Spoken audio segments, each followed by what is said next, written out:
That evening was supposed to be normal, but fate had other plans. I left work earlier than usual, thinking I'd surprise my wife with dinner. We hadn't been connecting much lately, and I thought maybe a quiet night together would help. As I parked outside, I noticed an unfamiliar car in the driveway. My gut twisted, but I tried to stay calm, telling myself it might be nothing. Walking into the house, I heard laughter, her laughter. It was different, lighter, filled with joy I hadn't seen in years. That joy wasn't for me. I froze at the doorway of the living room and saw her sitting close to a man, their hands brushing, his arm lazily resting around her shoulders. My heart sank. I stood silently, watching for a moment longer than I should have. They didn't even notice me at first, too lost in their little world. The sight cut me deeper than words ever could. She was supposed to be my wife, my partner, but in that moment, I was just an outsider in my own home. When I finally spoke, my voice was cold and sharp. "Enjoying yourselves?" Both of them jumped up, startled. Her face drained of color, while he tried to act casual, as if nothing was wrong.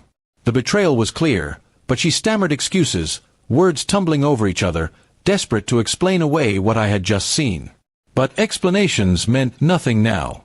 I had spent years trusting her, years giving her my best, only to find out she had given her heart to someone else. The man tried to step forward, pretending to be bold, but I cut him off. "Get out of my house before you regret staying." My tone left no room for argument.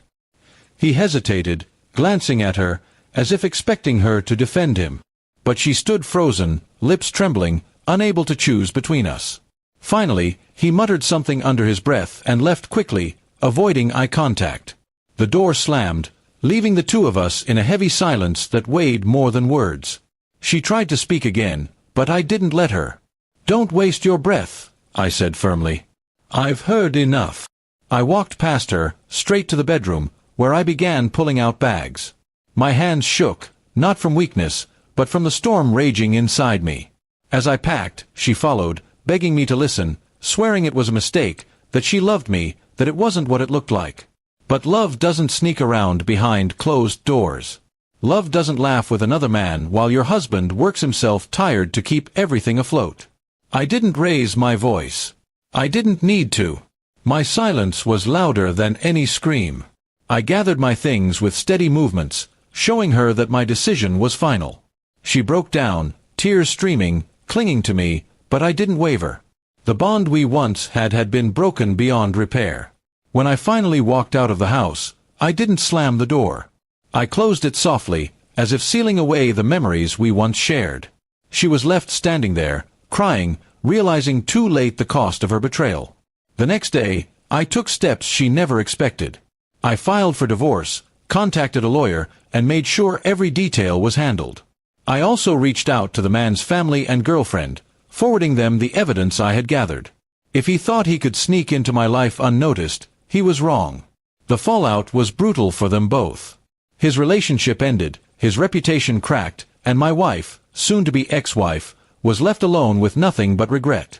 She had gambled with my trust and lost everything in return. As for me, I didn't feel joy, only a heavy kind of peace. Betrayal leaves scars, but it also clears the path forward. I had taken my revenge not with violence, not with rage, but with truth and action. And sometimes, that's the sharpest revenge of all.